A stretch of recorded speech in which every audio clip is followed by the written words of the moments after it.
perbuatan seseorang tidak dapat dilihat secara abstrak dari sudut yuridis semata-mata, terlepas dari orang yang melakukannya, tapi perbuatan seseorang juga dipengaruhi oleh watak pribadinya, faktor biologis, faktor lingkungan masyarakat.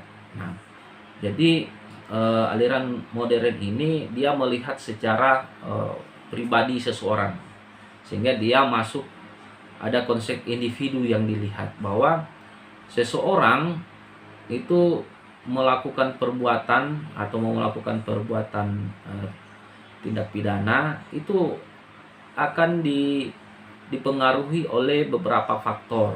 Nah, mungkin saja faktor ekonomi atau faktor lingkungan masyarakat. Kalau misalnya kita tinggal di lingkungan yang kurang baik, maka mungkin saja kita berlaku tidak baik, kira-kira seperti itu dari ini.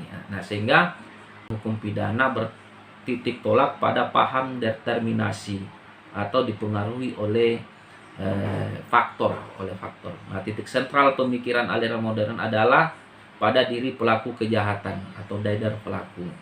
Nah, jadi ketika terjadi suatu tindak pidana, maka tidaklah otomatis pelakunya harus dijatuhi sanksi pidana tertentu sesuai dengan ketentuan hukum pidana. Nah, yang pertama kali harus dilakukan adalah membuktikan terlebih dahulu apa sesungguhnya yang menjadi latar belakang dan motivasi dari pelaku saat melakukan tindak pidana. Nah, maksudnya ini bahwa seseorang itu dia melakukan sesuatu tindak pidana karena faktor apa. Nah, ini mungkin yang juga nanti dalam hal pemberian sanksi, hakim dapat melihat faktor ini, faktor dia mencuri ini mungkin karena lapar. Jadi hal seperti itu, maka pemberian sanksi ya hakim akan menentukan dari aspek sosiologi hukumnya seperti apa.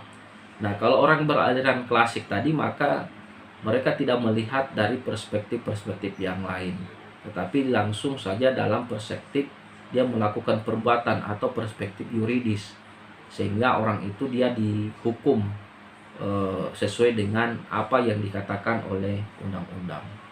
Nah, yang ketiga ada aliran neoklasik. Nah, aliran neoklasik dari tujuan hukum pidana ini adalah merupakan modifikasi dari aliran klasik dan dipengaruhi juga oleh aliran modern. Nah, tema sentral pemikirannya adalah pada aspek perbuatan dan pelaku dari perbuatan pidana secara seimbang, atau dader atau perbuatan dan pelakunya.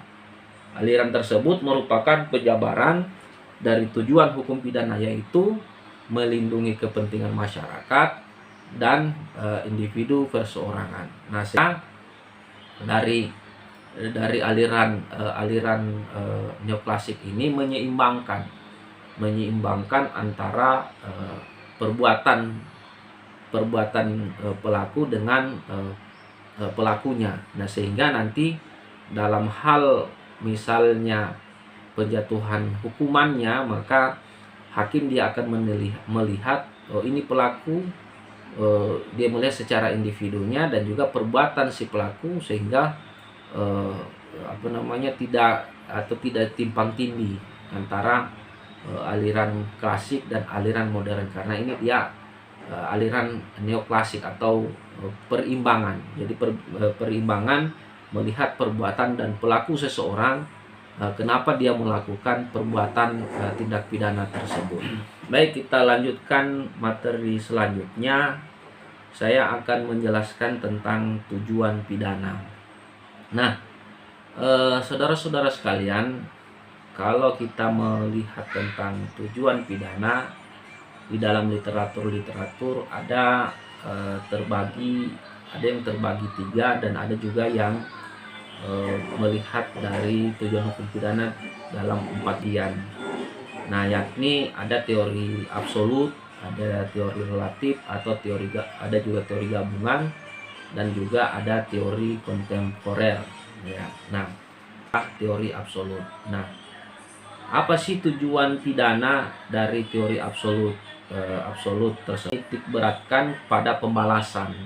Nah, jadi adalah legitimasi pemidanaan. Ajaran ini mengajarkan bahwa negara berhak menjatuhkan pidana karena penjahat telah melakukan penyerangan dan perkosaan pada hak dan kepentingan hukum yang telah dilindungi. Jadi yang pertama, teori absolut, dia mengatakan bahwa pidana itu adalah memberikan pembalasan.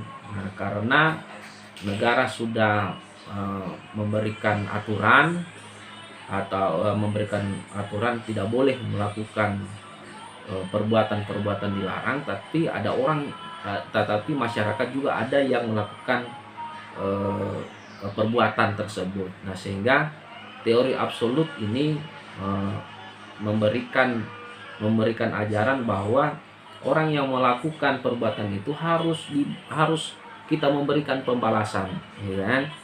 Memberikan kepada pembalasan, sehingga negara berhak menjatuhkan pidana karena penjahat telah melakukan penyerangan dan pemerkosaan pada hak kepentingan hukum yang telah dilindungi.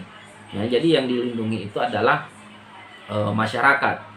Nah, karena orang tersebut melakukan perbuatan pidana, maka negara yang memberikan pembalasan dari konsep teori absolut tersebut. Jadi negara memberikan pembalasan kepada orang-orang yang telah melakukan perbuatan-perbuatan yang dilarang oleh negara. Nah, itu. Yang kedua, teori relatif. Nah, teori relatif ini dia menjelaskan bahwa pemidanaan adalah penegakan ketertiban masyarakat dan tujuan pidana untuk mencegah kejahatan. Nah, tujuan yang hendak dicapai pidana yaitu perlindungan kebenaran hukum dan penangkalan ketidakadilan. Nah, dari teori relatif ini ya, kita bisa melihat bahwa tujuan pidana adalah untuk mencegah kejahatan. Nah, jadi penerapan hukum pidana itu orang nanti masyarakat melihat bahwa jangan kita melakukan perbuatan itu karena perbuatan itu telah diatur oleh negara. Nah, ketika misalnya dia telah diatur oleh negara, kita melakukan sesuatu, maka ada sanksi.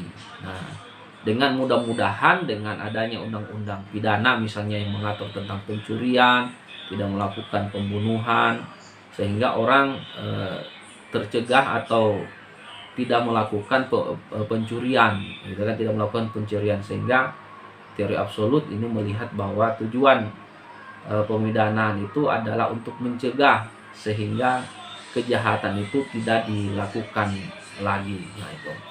Yang berikutnya adalah teori gabungan. Nah, teori gabungan ini dia menitik beratkan bahwa penderitaan memang sesuatu yang sewajarnya ditanggung pelaku kejahatan. Artinya pelaku kejahatan itu harus diberikan sanksi, dan sanksi itu diberikan kepada pelaku. Nah, namun dalam batasan apa yang layak ditanggung pelaku tersebut, kemanfaatan sosial akan menetapkan berat ringannya derita yang layak dijatuhkan.